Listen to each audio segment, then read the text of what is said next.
Malarkey. Positive run forward by Malarkey. Malarkey goes down, it's a free kick.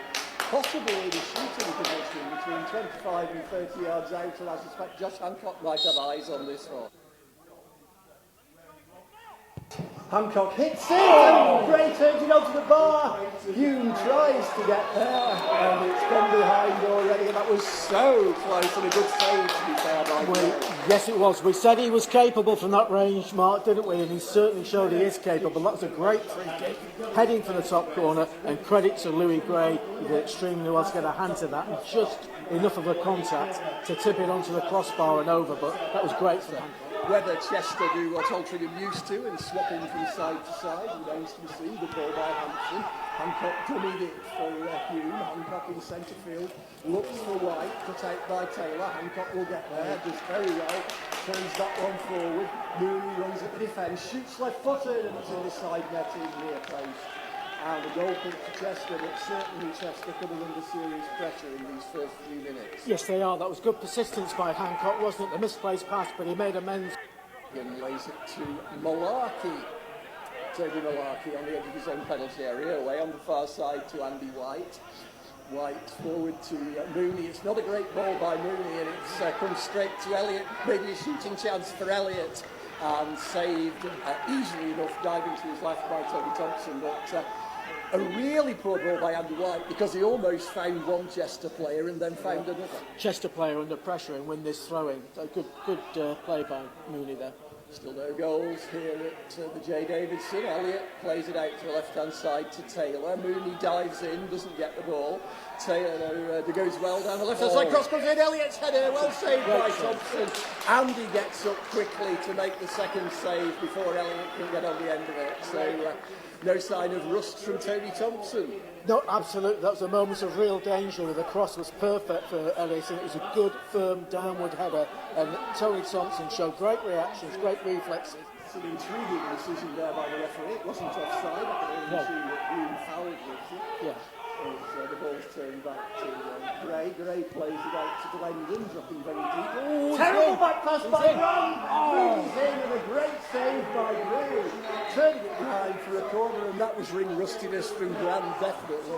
Well, it was, but I think the keeper hesitated, but then, to be fair, if there's any doubt about culpability, it wasn't the goalkeeper, because Louis Gray made amends with an outstanding stop when really you would have backed Mooney 9 times out of 10 to bury that in the top corner or bottom corner, but in the net anyway, because it was clean through. The keeper did ever so well. Got a centre back on the bench, so that might potentially cause some problems. Hopefully that problem won't arise. Jordan Hume down the left-hand side, holding it away from Livesey, taking it towards the corner flag, tries to turn inside. Good challenge though by Livesey.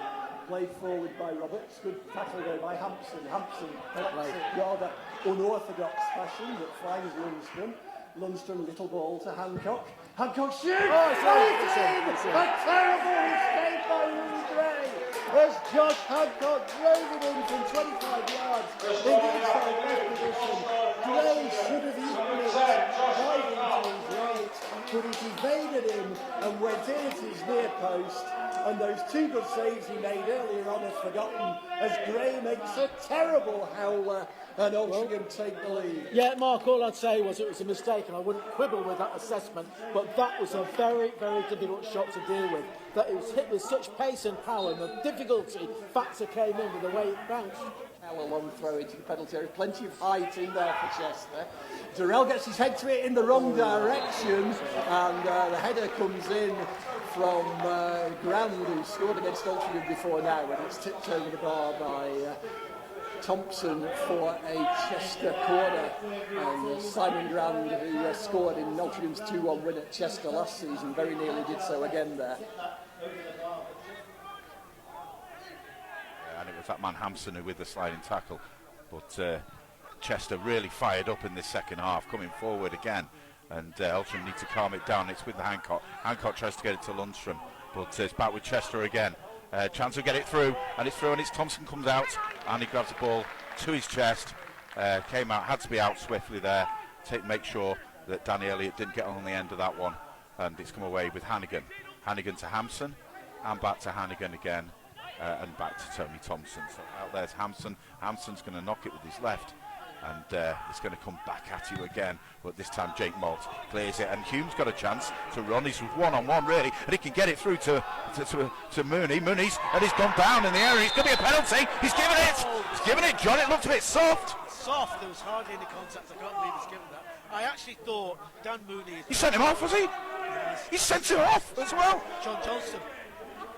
It's Johnny Johnson's been sent off, and Altrincham have a penalty. I'm almost lost for words. Have we ever seen John Johnson make a challenge in his entire time at Altrincham? I was thinking to myself in a split second that happened that Dan Mooney's been unaware of Johnson on his back and has dithered and has blown the chance. I can't believe he's given a penalty. I'm glad he has, but... Loads of arguments at the moment, you're not missing anything, but what had happened is I said Chester had pushed up, and Hume and Mooney were left clear, and Hume had got the defender with him, so he crossed the ball into the centre for Mooney to run onto, and then Mooney, he must have just got the tiniest touch from Johnson on his back. Referee blows his whistle. Durrell steps up. Shoots it in! Straight down the centre, the keeper moves to his right early.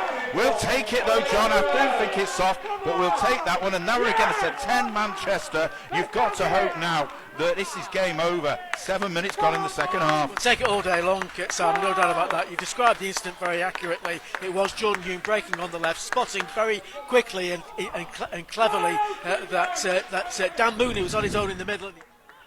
Very slightly, they've got just number 15 Durdley up front at the moment, and that ball's broken again. Oh, and a good chance, but he's got it back to Mooney. Mooney with ball at his feet, he's gone left to Durrell. Durrell in the area with his left foot, he tries to shoot, he gets past it, it's in! It's a great goal by Elliot Durrell. He ball at his left, and he's just able to check the goalkeeper, and that's got to be it now, John. 3-0 against 10 men. We're all heading to York. It looks very much that way, Simon, doesn't it? Well done, Elliot Durrell, keeping the squeeze. He's got an eye for goal, this lad, hasn't he? We had a stroke of fortune there, you know, Simon, because was it Dan Mooney who's playing the ball? His initial ball to Jordan Hume. Yep. Jordan broke slightly too soon. Had he gone through to me, he would have been offside. No doubt about it. But it wasn't. It was blocked by a Chester defender back to Dan Mooney, which gave him the chance to go for plan B, which was slipping it to Elliot Durrell. Altrincham substitutes. I can see 3 Altrincham substitutes getting ready. Can't see who they are from here, but we're going to make major changes now to the Altrincham team. I think that's fairly sensible, and it's with White. So, because you know what, this game is, that's a reminder, this game isn't finished yet. That cross was tailor-made for George Waring. Yeah. But for Toby Malarkey getting a decisive, crucial head on the ball to stop it reaching Waring, we'd be looking at 3-1. And you don't want to give... Oh, and that's been given away, and it's a chance in the area for Chester. But it's Waring, it crosses inside, it's a shot, it's a goal for Chester. Just as you were saying that, John, this is not over there. And it was a mistake, gave the ball there to Stopford. Stopford got it into the centre. Stopford crossed it, and it was George Glendon who was able to knock that in. Just calamitous defending from Altrincham there, and now it's 3-1. Yeah, I mean, you know, down to 10 Manchester, and with 3-0 up. The only danger is a little bit of complacency creeping in, or mistakes creeping in. It's exactly what happened there. We took our eye off the ball, and it's the drinks break, so we'll carry on. It is the drinks break, yeah. Folks. And the Chester goalkeeper is receiving treatment. We're not quite sure what for. Altrincham, big up and under and headed out well there by Simon Richmond. But Alti not able to get that one clear, and a chance for Chester, and a pull on the back, and that it was a foul. And that's a pull, and it's going to be a free kick for Chester. About 7 or 8 yards out, John. Yeah. See, and it's going to be knocked in here by Chester, and shoots. Oh, and it was a good one, and Tony was not near it, but it hit the side netting, John. There was a big gap to that side of the goal as well. Tony Thompson was stood over the other side a little bit, and clearly, was it Matty Hughes who took it? Jono and Bernard, they just don't give up, and Chester aren't giving up despite the old speed stats against them, and it's clearly still game on. Chester, chance here on the left hand side for them, for Waters. Crosses it to the far post, it's header, it's goal. It's 3-2. It's 3-2 here at the J. Davidson Stadium, and it's going a bit wrong, John. Going very wrong. Just saying that Just saying that you know, with Johnson and Murray, their teams, they don't give up, and they've sensed. The thing is, that first goal gave them the sense of something. They looked at beaten Big Dragon team up to then 3-0. It looked at formality, but once they got that one goal back, and they've clearly been cheered up during the drinks break, they've sensed that they might cause an upset here. A big knock over the halfway line, looked to be flicked on. Jake Moult flicks it on. Chester with the ball, edge of the Altrincham area, get it back. There's a chance to cross it for Chester. Indeed they do, towards that back stick. And there's a jump, and the man falls over, screams for a penalty. The referee doesn't give it, and a throw in. What do you make of that, John? Didn't look like it for me. I do know that one of the Chester managers just lobbed a drinks bottle about 30 yards onto the pitch in frustration.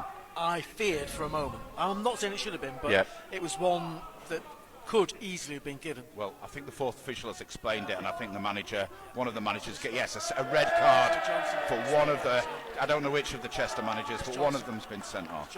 Johnson. Leicester City on the right-hand side here. It's thrown in for Chester, and a push in the back, it looked like to me, and it is indeed a free kick for Chester, just in front of the family stand. One last chance for them to... If you've got anything less, cross it, because it's going to come into the Altrincham area as soon as he takes this, and it's high into the area, and it's a fist from Tony Thompson. It's gone out for a corner. He blows a whistle. Altrincham are through, and that's an absolutely tedious, difficult end, John. I can't believe how much we made of that, but we're through to York. Right, tell you one thing, Simon, the layoff that we've had for 4 months, we've forgotten one thing, how tortuous it can be to be an Altrincham supporter, haven't we? 100%.